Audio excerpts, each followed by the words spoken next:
You are listening to episode 188 of the Confident Coaches podcast, the one where you stop competing with each other and start elevating one another. Let's do this.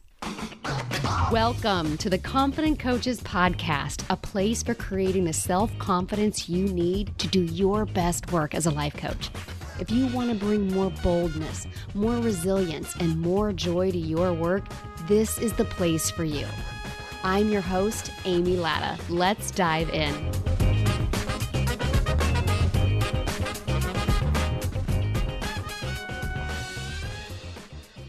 Well, hello there, Miss Melanie. How are you today? Hi. How are you, Amy Latta? We're doing fabulously. I'm so excited that we're talking to each other again. And for those of you listening, I am Amy Latta. I am a feminist business and marketing coach who loves talking about playing more in order to sell more of what you want to share with the world. Yes. And if you are new to me, my name is Melanie Childers. I am also a feminist business coach that helps you get fully booked and then start to scale sustainably. And we are having a conversation. You are joining us. I hope you are enjoying your day, maybe having a cup of coffee with us, having your full Stanley full of water like I do, or being double fisted like I always am. Hello. I'll park all 12-year-old boy jokes right here. Yep. So we talked last January and now here we are again. And because I just kind of feel like we keep coming across more conversations that need to be had for our coach friends out there, our business friends out there who are struggling with, and today we're talking about how society has set up females to compete with one another and why it sucks and what to do about it. 100%, especially in your business. So we'll talk about this on like a general cultural level, but I think it's important for us to have the conversation about what makes women think we need to compete with each other in business as well. Yeah. Because I see this happen for a lot of my clients. I know you do too. And I know that you and I have seen it for each other personally. Yeah. And what that creates for us is so much compare and despair, so much looking outside of ourselves and seeing what other people are doing and automatically assuming that if they're doing it, I can't. If they have success, that's not possible for me. Like there's only room for one person at the top. So like, and we're going to talk about all that shit. And the very people that we need to be able to lean on are the people that we're deciding, I can't lean on her. Right. We've set we're going for the same price. I can't ask her to help me. Right. We're going after the same audience. Yeah. We're competing with each other. It's like, no, the fuck we're not. What if we lifted each other up? Yes. That's the decision you and I made together. It's like, exactly. You know what? Some of our clients are going to overlap, but what if we decided that instead of seeing each other as competitors, we saw each other as collaborators and we helped each other help so many more people. And like what you say all the time is like, we're in this to lift all the boats. Yes. Not just my boat, not just your boat, not just our clients' boats, all the motherfucking boats. Yes. And it makes sense that we do this. Mm-hmm. Like, I feel like, and obviously I've only been exposed to, mostly Western culture, but this idea of pitting women against each other is something that we're socialized with. Absolutely. So like, when did you first notice competition between yourself and other women and other girls, do you think? Like, when do you remember that? Probably elementary school. Mm-hmm. So like way back. So the first time I think I really realized I was in competition with other girls was either around a boy, surprise, or around a spot on the cheerleading team. Because I wanted both. I wanted the cute boys and I wanted to be a cheerleader. And I was also very shy and very reserved. And all of these other girls seemed like they had so much more going for them. I was also a pretty poor kid. And so like, I didn't have money. I wasn't the cutest in the room. I didn't have this big bubbly energy. And so getting the things that I want meant that I had to compete with these other girls who it seemed like had all the things that I didn't have. What about you? Yeah, I mean, I can remember one of my earliest memories was actually like the last, like leaving preschool to go to kindergarten. It's crazy to think like how, and I think this is 5 years part of the old. conversation too. Like I'm one of my 5 years old exactly, is how do we, this is what I think is so interesting. So like that's the first time. And I have so many instances throughout my childhood and preteen, teenage, well into my 20s of just knowing that the person I was in competition with were the other females in the room, whether it be vying for the male gaze, are we, we're vying for boys' attention, if we're vying for being seen as the smartest person in the room. I definitely had that with gymnastics also, but I just think it's really interesting to think back, like, so I just a couple of years older than you, nothing too crazy, but like, what were we watching in the 70s and 80s that had this? I think about now, I think about my 24-year-old daughter who watches The Bachelor every week. I'm not knocking people who enjoy reality shows. Okay. It's not a referendum against, we all love our trashy reality TV. It's fine. I'm actually probably one of the few people I know that I don't love it, but like, I know you do. Like, this is not a referendum against that, but like they pit women against each other. Quite literally literally competing against one another. I think about, 80s teen movies, and of course, the first thing that came to me was Mean Girls, which is like 2000. But like, think about Mean Girls. That was Pretty in Pink. I was just gonna say Pretty in Pink. 16 Candles, and like Pretty in Pink, 16 Candles. Breakfast Club. All those movies that we grew up watching. Bless Molly Ringwald. Bless her heart. It's not her fault. Yeah. I love Molly Ringwald so much. I think even she would be like, yeah, those movies kind of suck. It's kind of fucked up. But yeah, like taught women. To me, this is 100% patriarchal, capitalistic, industrial revolution, cultural framing for women that like, think about, it wasn't always that men were in charge. There were times before times where like Egypt was matrilineal. Egypt had female rulers, and that was 5,000 years ago. And it's like, what I'm so curious about what shifted. I think it's ancient Rome, but that's me in the History Channel. But my point is that this has been so ingrained in us that men have the power, men have the money, and there's only room for so many at the top. And so women, therefore, have to compete for resources and that means compete for men because men have the resources, and compete for your position because there's only so much to go around. That's a hierarchy, right? There's only so much room at the top. And so the fundamental belief is that there's not enough to go around. There's not enough resources. There's not enough money. There's not enough status. There's not enough position. There's not enough expertise. And so this has us looking at each other and having this awareness that if I want something, I have to tear down someone else in order to get it. Yes. And how prominent, whether it be positions of power, relationships, and the person who's going to give it to me is a man. The person that's going to say it's okay for you to have this is the men. So like, we are set up in so many aspects of our life in the same thing. We are competing for the male gaze, whether it's a romantic relationship or whether it's the CEO spot. I know we both just watched The Succession. No, I know. I'm like thinking about Logan Roy. Like, I know. I mean, did we both just think about Mattson and Logan Roy and how they treated Shiv and all of that kind of thing right now, right? Like, we are all competing for the top spot. And if more than one woman is competing for something, then they're competing against each other because there's only room. Yeah. Right. That, and I think like the basic fundamental belief is like, even that room at the top for a woman is so often a token role. Yeah. And often we get set up to fail.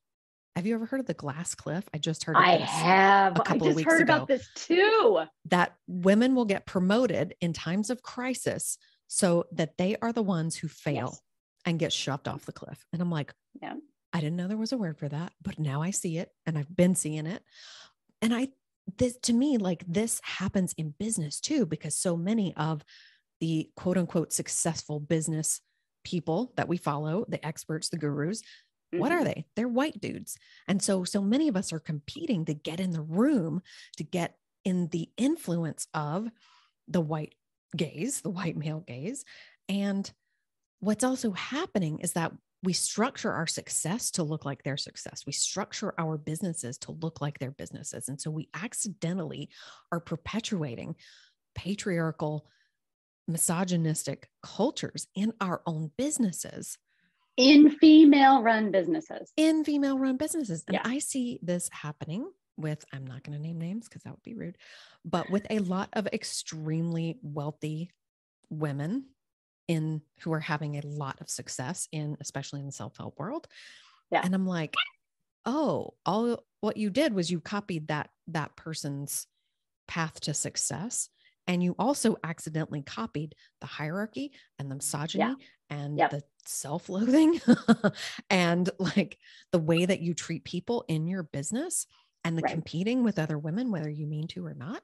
And I think so many of us, especially when you are either just starting out or you're starting to scale, we think that we have to build a business that looks like what a quote unquote successful business looks like. And so we're a successful business is the misogynistic patriarchal structure. Yeah. That we're also familiar with. Serve the way that we want to work. That does not honor our value as a human. And that sets us up to compete with other women because there's that underlying belief that there's not enough to go around. There's only room for a few at the top. And if you want it, you got to hustle hard and scrap and be masculine, be more male-like in order to get in the room. So you better compete with those bitches and you better tear them down if you want to climb the ladder, because there's only room for one top bitch at the top. Yeah. You know, and I know something just came up. I know we hadn't, when we talked about this episode outside of this conversation, I know we didn't touch on this, but I feel the need to touch on this about women who sleep their way to the top. This idea of, it's just another way that we don't view the man who forced the woman to sleep with him to get the position in the same negative light as the problem. Yeah. Hello, it's not you. It's the fucking system that's the problem. Right. And then, you know, it's another lane and another avenue of how, because then women who weren't willing to do that are now judging that woman who was like, if this is the only way I'm going to get there, I guess I'm going to go ahead and go that. And it's still women tearing down women when it's the fucking man who put that into the position in the first place, who made that a doorway to success in the first place. Yep. And it's just an added layer of, I mean, it's a more insidious, it's a more overt and an insidious withholding of the top prize. Oh yeah. And like, okay, well, who's going to sleep with me for it? Yep. Ew. Well, I feel like I need to take a shower. I know, right? It puts on the male gaze too, because you also got to be hot and you got to be smart, but not too smart. And you got to be willing, but not a whore, right? It's like this perfect trap of what quote unquote successful womanhood looks like, and success in business is quote unquote supposed to look like. And it's just absolute bullshit. And the other side of that coin is then the women who judge what happened, or that automatically assume that must be how you got there. Right. That must be the only path. As opposed to coming to her fight and defense and saying, this is screwed up, this is messed up, you shouldn't have had to have done that, let's address the problem. The women are going after the women who do that, as opposed to the men who put their fellow sister in that position in the first place. Yeah. And that's what the whole Me Too movement was about. Exactly. It's like, I mean, I band together and bring these motherfuckers down, because exactly. This is the problem. The problem's not you. The problem is the system. Yeah, 100%. And I do, for those of you that missed it, who said it really fast, because I know that I knew what you're talking about, but I didn't hear all of the words. The glass, we know about the glass ceiling, but also the glass cliff. So these are two concepts, if you weren't familiar with. I mean, I wouldn't go down too far down the rabbit hole because we just get super pissed off. But the idea of like, even when women do reach the top, it's very hard to get there. But even when they get there, not all the time. And we're going to be moving more into that in this conversation. Not all the time, but a lot of time they are put into a position of power. Yahoo has done this. JCPenney did this. There's other major corporations who did this. I was just going to say, I wasn't going to say, I couldn't remember the exact person, but you just confirmed. Elon Musk just did this. He just put a woman in charge of Twitter, right? Yeah. Yeah. Because he's screwing it up. So he promoted a woman into the top position. And now it's her problem if her problem when it fails. And the interesting thing is like, this is might also be being replicated. Like, I'm going to put you in a position of power to redeem my reputation. Like, another way that women can also be doing this too. If I'm promoting my fellow sisters into the C-suite, maybe you can help mess up the fact that I chose to run my business in a very patriarchal and hierarchical way also. We're replicating that there come as fix well. It for me. Yeah, come fix this. Versus like, wait a minute, you take some responsibility here. You created this. You got to fix it. Yeah, there was something when we were talking about it. I thought this was really interesting, a concept that you brought up that I hadn't heard about covert aggression versus, because like men do compete. Oh yeah. They do. Like, let's be really clear. We're not saying that men don't compete for spots, but women are doing it differently. And you brought the covert aggression term to my attention. I had not heard about that. Yeah. Like, think about the way that men compete with each other. They do it outwardly. They will say it to your face, right? There's no hiding that you are competing, whether it's on the golf course or for the attention of a woman or whatever, right? Like, they're going to, in the most part, we're speaking in generalities here, of course. Yeah. But for the most part, they're going to be like in your face about it. It's kind of a game. Like, there's some trash talk involved.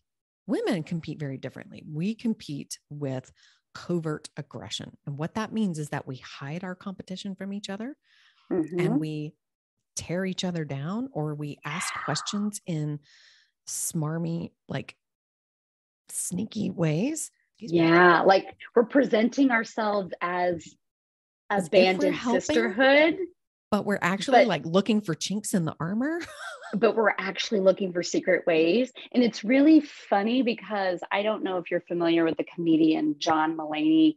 He did I don't remember which of his old shows this is from, but it's from shows of like years ago. It's probably a 10-year-old joke because it came out before Ocean's 8. So before Ocean's 8 ever existed, he made this joke about they could never make a woman version of Ocean's 11 because there would always be two people that would go off to talk shit about the other person. And they would, I always remember the line that he says of like, people would be all, the women would be all passive aggressive, like, oh, I love how you can just wear anything, you know? And he was talking about that covert aggression. The backhanded compliments. The backhanded compliments. The sneaky takedowns. Like, oh, we're Ocean, you know, we're an Ocean, the female Ocean's 11. We're all working together for the same goal, but people are talking shit about one another behind each other's backs, but presenting. And I was like, the fact that there was a term for this thing that is a joke in popular culture, that this is how women are competing with each other, which makes it even more. And like, as you said, it's this internal, it's more deceptive. It's more, I don't know if aggressive is the right word, because it's riddled with just falsity. Falsity is not a word. I just made that word up, but it's false. Yeah. It's false pretenses, and it's, I have your back while I'm stabbing you in the back.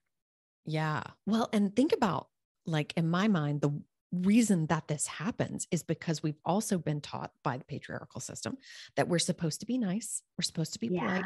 We're supposed to be good girls. We're supposed to be the nurturing, supportive ones. And so when we have these pieces of us, we're supposed to bury them because we're supposed to look nice. Yeah. And so isn't that funny? And we're not supposed to be ambitious. We're supposed to know our place and know our lane and know exactly what we deserve, which is, second-class citizenhood. And of course, this is the way that we compete. This is the way that the culture has been structured and has taught us that we must compete. And it's so interesting that this rule that we're supposed to be so nice to one another and be the peacemakers of one another actually has us tearing each other down even more painfully from within. 100%. And boys not being taught that are just very clear about their intentions. Yep. And this is not to say that men aren't harming one another with their for sure. unmanaged aggression. Like, I don't think we're saying that either, right? We definitely have seen two men beat the shit out of each other over stupid, ridiculous stuff, and even worse. We're not saying that at all. I think it's just really interesting how it has taught us to internalize our desires. Yep. And to internalize what it is that we really want, fear of saying it, for fear of being judged, and bringing that competition, as you said, it's an internal competition where we think we're being like the women around us think we're being friendly, or we think they're being friendly, only to be completely shocked when that's not how it turned out at all. And I definitely had experienced some of this in the corporate world. So not everybody knows this, but I spent 10 years in corporate marketing, and my desire to be nice definitely trumped any ambition and aggressive. Like I didn't think I had the right to be ambitious. So I was never trying to compete because I didn't think I had the right to. I just didn't think that was available to me. But I definitely experienced relationships with women that were, I still internalized it in a way that I was always friends with women in the other department. Just not your department, because then you not have my to compete directly, right? Yeah, we're not competing directly. The women that I was ever competing directly with, I was in my 20s. I didn't understand any of these concepts. I'm not even sure I had an awareness of it at the time. But the women that I was making friends with, that I found the easiest to be friends with, were women who weren't competing with the same jobs that I was competing for. We weren't competing for the same promotions. Yeah. So, again, even though I wasn't that woman who was vying for the top spot, it still even affected me in a very different way of viewing the women I'm working next to as like, there's only one promotion available. Which one of us is going to get it? Yep. Why wasn't it me? Who's going to be the most ambitious? Who's going to be willing to risk looking ambitious? Because then here comes the criticism, right?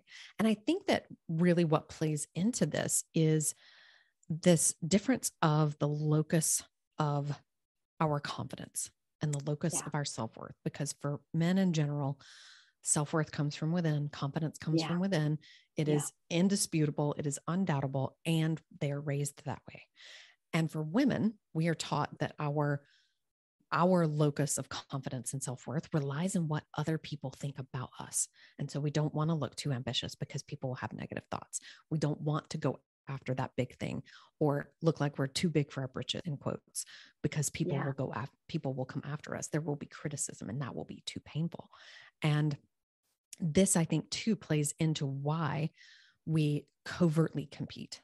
We compete on the DL. We compete in pettiness. We compete in, backhanded compliments. We compete in befriending and then stabbing in the back, and it's like, it doesn't have to be this way. It really doesn't. In my mind, the way that you and I operate and the way that we are helping other women in the world operate in their businesses is starting to fuck this up a little bit. So I would love for us to talk about, how do we handle envy, jealousy, that compare and despair when it comes to seeing other people succeed, other women specifically succeed? What are your thoughts on that? Yeah. I think the first step in really any kind of change is, the first step is admitting that there's a problem in the first place. Yep. I think the first step is just us really being honest with ourselves in terms of seeing, okay, I am feeling a little jealousy in this moment, or a little envy in this moment.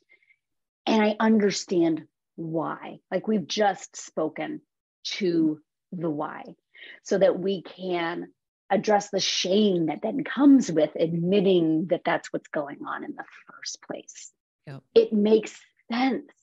We are, I was about to say wired. No, I mean, we're not wired, we're manipulated to act this way. It makes sense if those thoughts and feelings ever come up. I still remember the first time I was coached, and I was being coached on something personally speaking. And I was having a really hard time admitting that I was jealous of another female that was in my life at the time. And the coach was like, "We're talking about jealousy, right?" And I was like, no, it's not jealous. And she's like, "So you're feeling jealous doesn't mean you are a jealous person." Because we take that on. I was feeling so much shame. So I think that's the first step, is just really allowing us to be aware of the shame that comes when we are acting that way, when we find ourselves having those thoughts or those feelings about that coach that got the thing that you really wanted to get, and the unfairness of it all, and admitting, I'm having some feelings of envy right now. I'm having some feelings of jealousy right now, and help, reaching out and asking for help to process those feelings. And then I don't know that there's any other way than that emotion of discomfort of reaching out to a person and saying, "I see you, but this is what we did. I see you.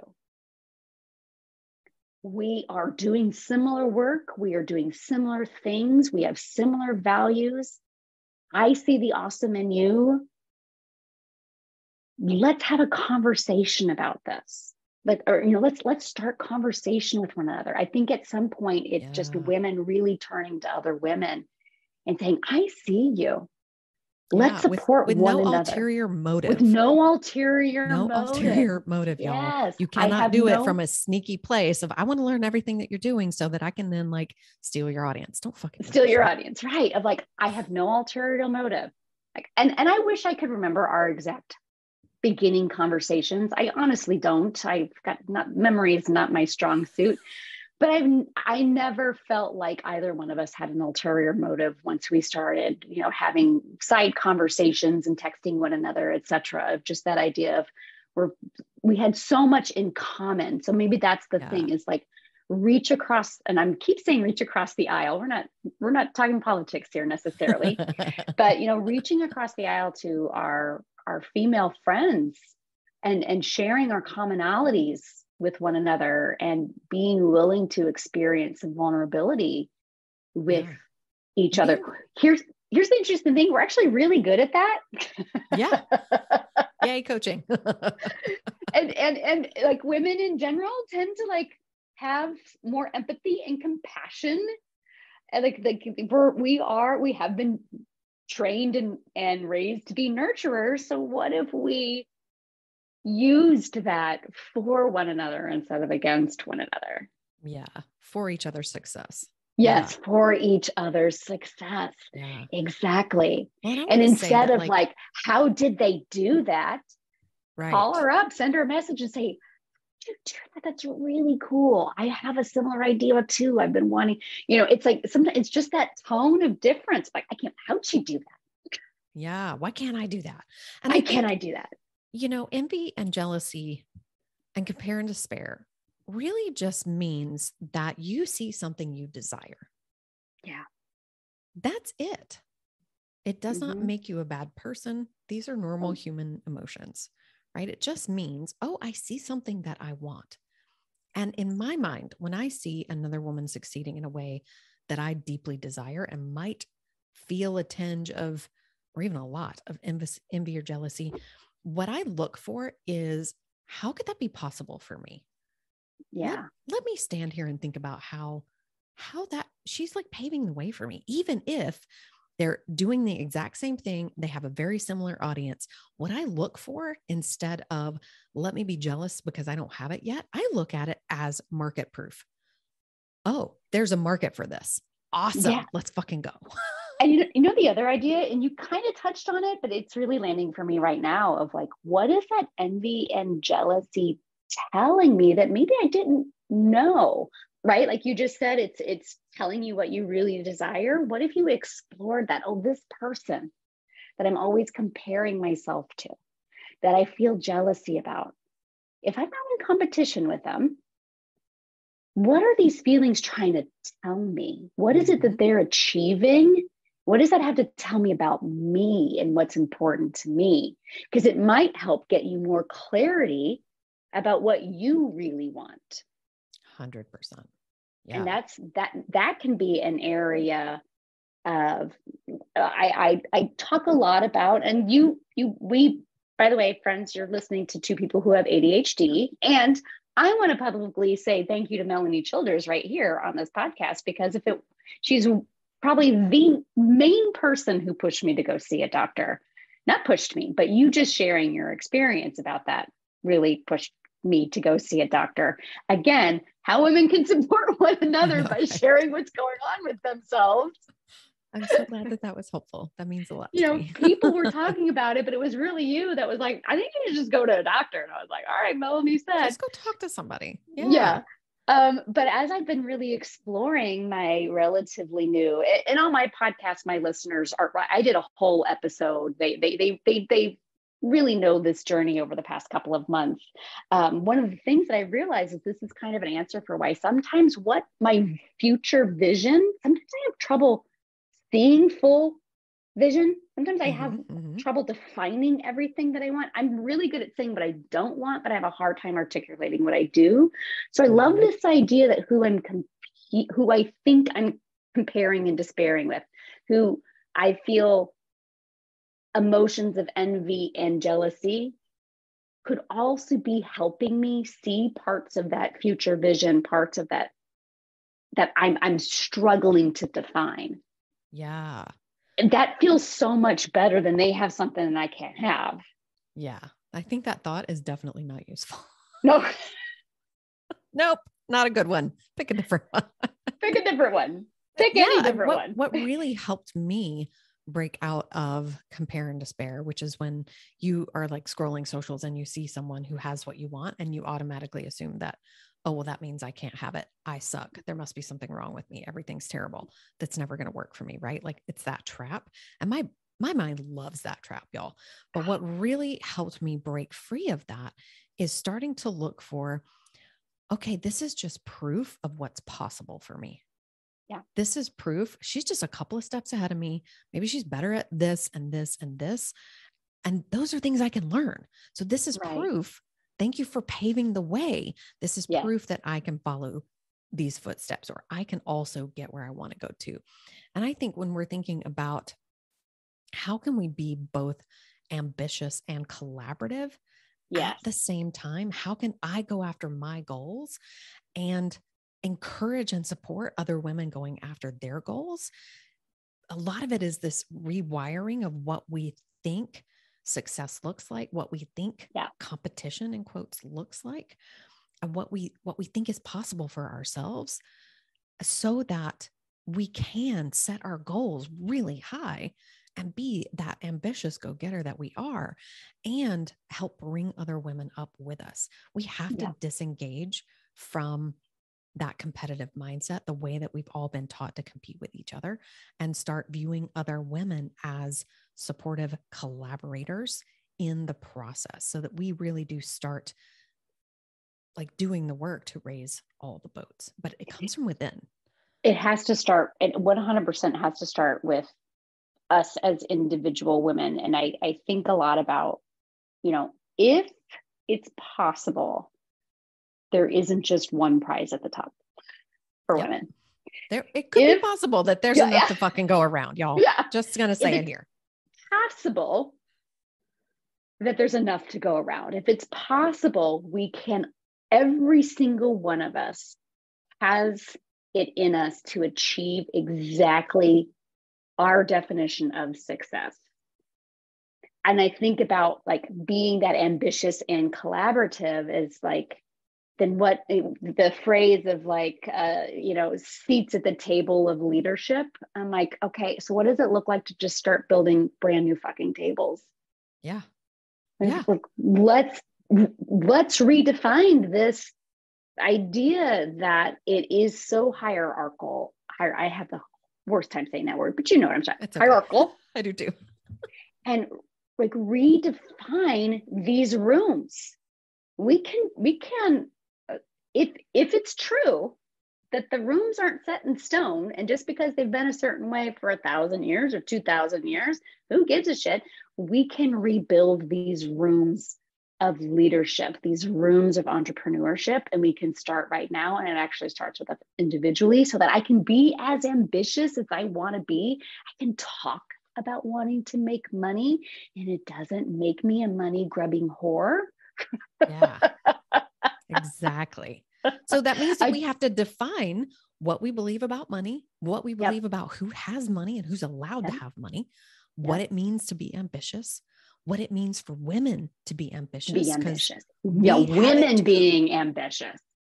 Yeah. I mean, we definitely have this idea that it's okay for men to be, but women who are ambitious, because we think there's only room for one at the top. That if a woman is ambitious, then she must think she's better than other women, because if she's going for a spot that's only reserved for one person, then who does she think? Why does she think she gets the one spot? But if we're going to start just building brand new tables of leadership, if we're going to start creating brand new rooms of leadership where there's an unlimited number, then all of us can be ambitious. We can all do that. And why not? Because the whole idea of here is ambition and collaboration. Yep. If there's an unlimited number of spots at the top, which even the word the top doesn't even make sense, like, because what's successful to you might be different from me versus, it's, believe it or not, it's not the man who dies with the most amount of money in the bank that wins. Like, that's not how this is. The most toys, whatever. It's the concept that there is enough money, there are enough clients, there is enough space for all of us to be successful and to help each other be successful. Here's the thing, the more successful I am, the more success is possible for you. And the more success that you have, the more success is possible for me. And so when you have that attitude, what that means is that you don't have to compete.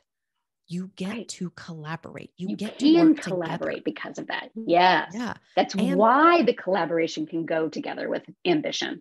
Yeah. And that's really why we wanted to have this conversation today, because this is not just a me and Amy work or conversation. This is a conversation that is going to be really helpful and important to have for every woman, non-binary human who is out there running a business, working towards big goals and doing the work to fuck up the patriarchy in whatever way you do with your business, whether it's from the structures within or from what you offer with your services. This is part of the work. It's the way that we think about each other, the way that we think about what's possible, the way that we've been trained to think about what's possible for us, and really starting to loosen up some of that old bullshit and start helping each other, because it can't just be the two of us. We all have to reach out and connect hands and help each other grow and help each other create more and more success. Because again, our success is yours and yours is ours. And so us all doing this work together is what lifts all the boats. Look, it 100%. And I think, if you're sitting here and we're like, okay, so what does this look like in like real life. I think it starts with really working on your beliefs around. Melanie shared a bunch of them already, but first of all, working on your beliefs that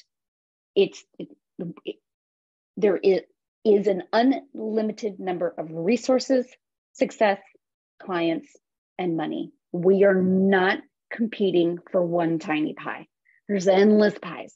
There's limitless pies. Working on your belief, that right there. And this I think might be one of the hardest things, because even men buy into this. This is definitely ingrained throughout society that the only position that matters is number one. Anything less than that. Yep.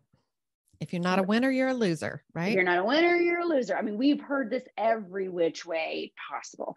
That is actually, I think, one of the hardest beliefs to shift. And I love always just introducing, it's possible that that's not true. It's possible that there's an unlimited amount of resources. So working on your thinking there, and then working on your thoughts around being a woman who has ambition. Yep. What do you want to believe about yourself as a woman who has ambition to succeed as a coach, to make money, to have money, to what you make that mean about you? Mm-hmm. Because that is, I really feel that. I actually find the unlimited spots easier. My money upbringing was a little shady, not shady like it was, we were doing nefarious things, but definitely money wasn't for the people in my family. So that's a lot I have to do. I have to continue to do a lot of that work myself, but just really viewing myself as an ambitious woman, and this being one. How is this helpful to the world that you're an ambitious woman? Does this serve the world that you have ambition? How is you having ambition enriching other people and enriching the world, enriching your family? And frankly, changing this fucking culture. Yeah. Yes. At the end of the day. Yes. How is you being ambitious and going after your dreams, no matter what anybody else has to say, fucking up the patriarchy? Yeah. How is it rewriting this for the generations that are going to come after this? Yeah. Because listen, little girls, little humans can't see or dream until they see it. Yeah. They cannot picture themselves and go after big goals until they see representation of someone else like you doing it. Yes. And we know this, we have seen the stories, heard the stories of seeing so-and-so on the screen winning this thing is the first time I realized I could do it too. There's so many stories like that. So, your ability to change your belief about being a powerful, empowered, ambitious woman in this world, how it lifts all ships, and also giving those younger generations an example that they may not currently be seeing. Yeah. Well, and I want to speak too about once you get to that place where you are successful, where you have power. Yes. Whatever that looks like and whatever that means to you. Think about what you do with that. I was talking to my husband earlier today, and he works in higher ed. And one of the big problems in higher ed is power hoarding. It's when somebody gets into a position of power, or they feel like they have some sort of control over a little area, they hold on to it until they die. So that means that there's no redundancy for one specific area of work. Right. And all of that is coming from a scarcity mindset. And it's not just higher ed, it's corporate, it's big structures. It's this coming from this belief, again, that there's not enough to go around, and that what you have is fragile and can be taken from you, which makes you very greedy for it. And so when you think about, okay, how do I want to show up when I am in this position of success, of whatever power looks like to you? How am I going to be generous with that? How am I going to help lift other people up instead of hoarding, because I'm coming from this belief that there's not enough to go around or that something can be taken from me. Yeah, this idea of power hoarders, I mean, again, another thing that we just see replicated over and over again in popular culture and in almost every. And lots of businesses out in the world. Lots of businesses out in the world. Naming names. Once we achieve the power, no way in hell can I give it up, because of all of the different reasons why. I love thinking about, I love kind of visiting myself in the future in these positions when I've achieved world domination, along with all the other women in the world, because of world domination. Yeah, exactly. We are all achieving it. Like, how do I want to feel in that space? I love coming at these things so many times from feelings, right? I think you touched on generous, open, generosity, love, compassion, excitement for. So actually something just happened today where I had a client who is in my beginning program, which is all about becoming like a brand new coaches. Like, so these are brand new coaches. She's really been struggling with her messaging, and she came up with an idea that I've never heard before. And like, I get so excited. Like, I want to help her nurture that and foster that. And like, how can I help you create that? So I even think about that, of like, that's the kind of energy that I want to bring, being a woman in a position of power of some kind, that other people know that they can come to me with those ideas and I'm not going to steal them from them, or, right, that I'm going to have excitement on behalf of. Yeah.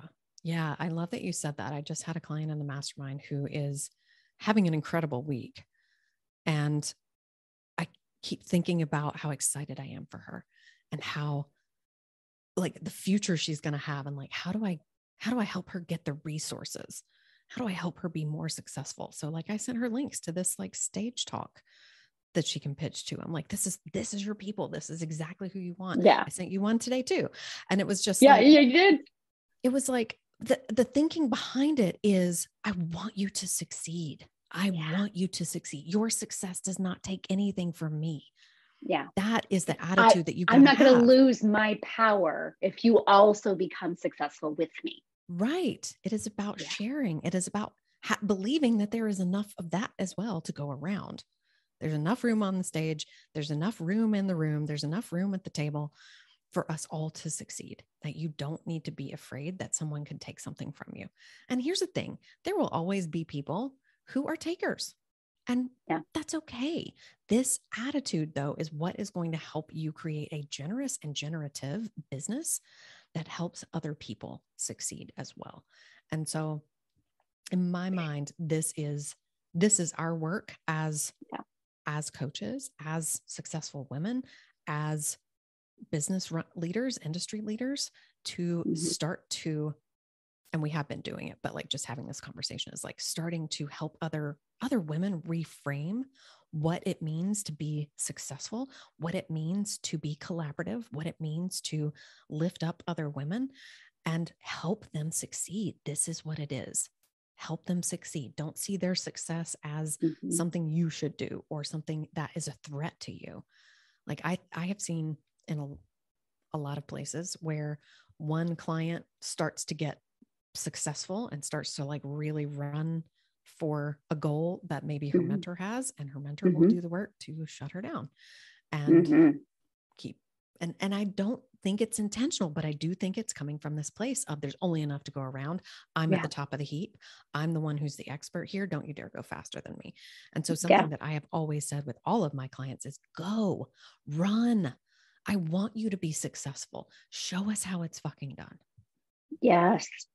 You bring up such a great point that is I don't know if it's specific to the coaching industry, but from like a mentor mentee, this idea of, you and I are both business coaches, and the idea that like I might create coaches who are going to surpass me. Yeah. And the excitement of that. Yeah. I want that. Right. Like the idea of like, what happens when the mentee surpasses the mentor? Celebration? Yeah, please. Hey, you want to teach a class on it? Yeah. Right.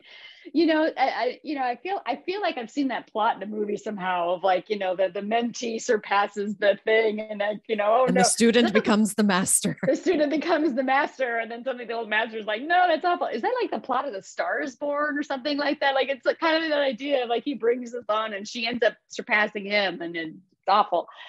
And I'm like, what if we rewrote the script like that? What if that's an amazing thing? Yeah. What if we celebrate that instead of feeling like we need to tear that person down or stop them from being more successful than us? Or put roadblocks in their way so that they don't surpass our success. Because again, it still comes back to where we started this conversation. There's not a limit to the amount. And also, I think we're also, and we've mentioned this a couple of times too, of like what success means to a certain person. That women in positions of power, like that's not a finite definition, because a woman in a position of power can mean however she feels empowered and she has achieved what she has wanted to achieve. That if you want to continue to achieve more, you can. And also, you are just as ambitious if you land in a certain spot and you're like, this is fantastic.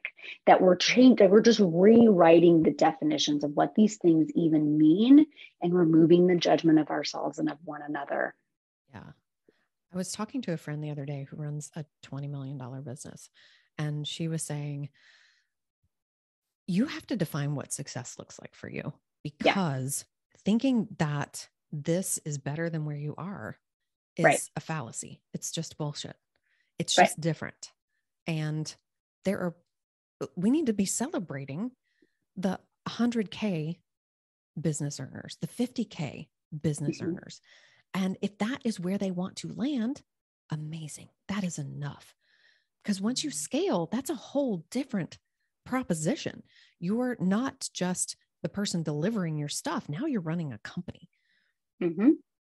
You step outside of that initial role, and maybe not exactly. Maybe not everybody wants that.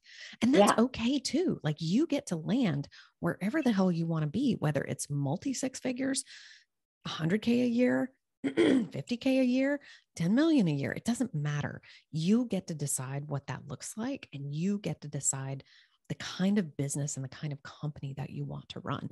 And if you decide, actually, I don't really want to go that big, I'm cool exactly where I am, hella fucking hallelujah, praise to you. That is amazing. Is it possible you're still a woman in power, in a position of power? Is it possible you're still successful? Is it possible you're still successful?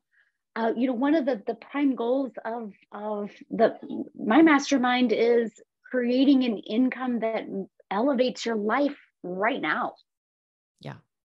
And how powerful that is. If you want to move on, if you want to scale, amazing. And also, what enriches your life right now? And I think those things are so overlooked, because, and I think I do believe it's tied to that idea of like, the most important person is the person that's at the top, who's earned the most. Yeah. That's the only person who's successful. Like, that's the belief, is the person with the most money is the most successful. And it's just, it's just not true. You get to decide exactly what kind of business you want to run, exactly how much money you want to make, and you can stop anywhere you want and still consider it a success. You get to decide. That to me is so fucking empowering. I could stay exactly where I am and be very, very happy, but I actually am a really ambitious bitch. So Shocker. Who knew? If you had asked me 10 years ago if I was ambitious, I'd be like, hell no, just leave me alone. And now I'm like, oh, actually, that was just the worn out, exhausted. I had some fucked up thoughts about what that meant about me. And now I'm like, I'm an ambitious bitch. Yeah. I want $1 million business. I want a $2 million company, not for the money, but for the people whose lives I'm going to change. I feel like I have so many humans who I haven't even met yet, whose lives I'm meant to change. And so I'm like, I'm not just going to stay here because it's comfortable. It's great. I could, but then what I'm leaving on the table is the impact and the ripple effect of helping those other entrepreneurs grow and have the business that they want and have the impact that they want. Yeah. And it's not about me also, at the end of the day. Yeah. And also, if you are creating an income that elevates your life right now, the people you are impacting is enough. Yep.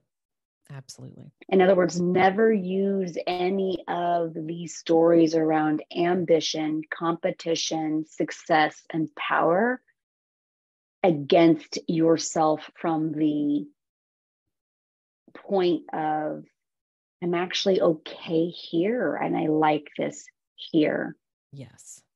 That, and I always joke, like, they don't, they don't give awards for they don't give awards for the person who's making $5,000 extra a month that makes their life and their family life just so much easier right now, and they get to take. Those aren't awards that are being given out, but they're that business is still just as important if that's what you want. Yeah, they're still worthy, and it's our job to celebrate those things. Yeah. Whether it's for yourself or for your clients, it's your job 100%. To celebrate those things and to let 100%. Them be enough. So good. So good. This has been such an awesome conversation. I hope that everybody listening has gotten a couple of gold nuggets out of it, because it's been, it's a good one. It is. I mean, and obviously we're very, very, I don't know if anybody noticed, we're very, very passionate about this topic. Yep. But I think it's just so important, to remember, of course we think this way. We don't have to be shameful about it. It makes sense. It's been written into our culture for forever. And we can see it in real life. We can see it in our media. It's ingrained in us. And sometimes we're not even sure where. And if we want to make the shift, we just want to start looking for those thoughts that we're having, those feelings that we're having, and introduce the possibility that something else could be true and something else could be different. Yeah. And that's how we're going to get there. I love that you said that, because to me, this is an incredible opportunity. Like, we're at a place in our culture where we have coaching. We have tools that we can use intentionally to rewire our brains, to change our thoughts, and to change who we are, so that we can deprogram this cultural programming for ourselves and help other people. Like, what a fucking time to be alive. What a gift. I feel I have this conversation with so many people that I feel like one of the reasons we feel so much strife in our world in 2023, which is when this podcast is being recorded, is because we are fucking up the systems. Yep. We're fucking up the symptoms, the systems, one person at a time, every time. And we know this on an individual level. Right before the big shift is when all the drama happens. Yep. I really do believe we have a collective up-leveling right here, and conversations like this are part of that. If I start changing my thoughts around this, and it expands off of my circle of people, and the ripple effect that comes out of just me, Amy, and you're doing it, Melanie, and all of our listeners in both of this podcast do it, and those ripple effects go off. And the other people who are out there right now having this conversation, and Melanie and I don't even know who the hell they are, but they're having these conversations. Yeah, hi. We should put a panel together. Let's go tell the world. Like, if we're all having that, there is an energetic shift happening right now. I'm with you. What a time to be alive. I think this is a very exciting time to be alive, because we are witnessing this shift. And it starts with our belief that we can shift inside of us. 100%. Oh, Thank you so I much know. for being So here good. and for having. We both just got really gushy with each I other know, on camera. like full body chills. Thank you I for being know. here. This has been such So a powerful conversation. It has. Tell us where to And find you so that my audience yeah. knows out on the wild internet streets. Yes. So, this is being broadcast on the Confident Coaches podcast. And I am on social media at I am Amy Latta. You can find me on Instagram, TikTok. All of my podcasters also just started a YouTube channel. So if you're a YouTube kind of person, you can find all my podcast episodes there. So, but probably Instagram, TikTok are probably the best places to find me at I am Amy Latta. And Miss Melanie, where can my people find you? So this is airing also on the Bad Bitch Entrepreneur podcast. Go follow me over there if you don't already. And you can find me out in the wild internet at melaniechilders.com.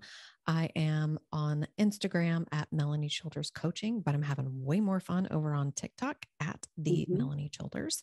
So come hang out with me. Come play. I would love to meet you. Say hello. Yes. All right, my friends. And I always say, until next week, I can't wait to see what everybody is creating in this world. And Melanie, I can't wait till we decide what we're going to talk about on the next collaboration podcast. I know. It's going to be a good one. Y'all stay tuned. Stay tuned. Have a good week, y'all. Bye. Coach, it's time to sign your first free client, your first paid client, your next client, and to learn how to do it consistently and having a hell of a lot of fun along the way. This is exactly what you're going to do in Free to Paid Coach. It's the only program giving you step-by-step what to do to become a paid coach and step-by-step how to handle the roller coaster emotions that come with doing what you need to do to become a paid coach.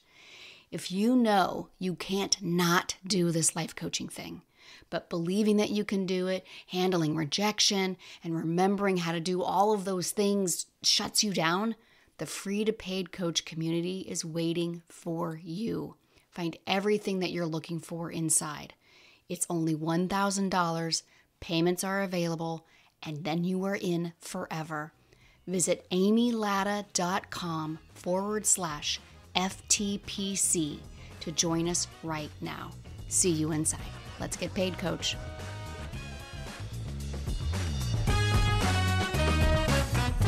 Thanks so much for listening to the Confident Coaches podcast. I invite you to learn more. Come visit me at amylatta.com. And until next week, let's go do epic stuff.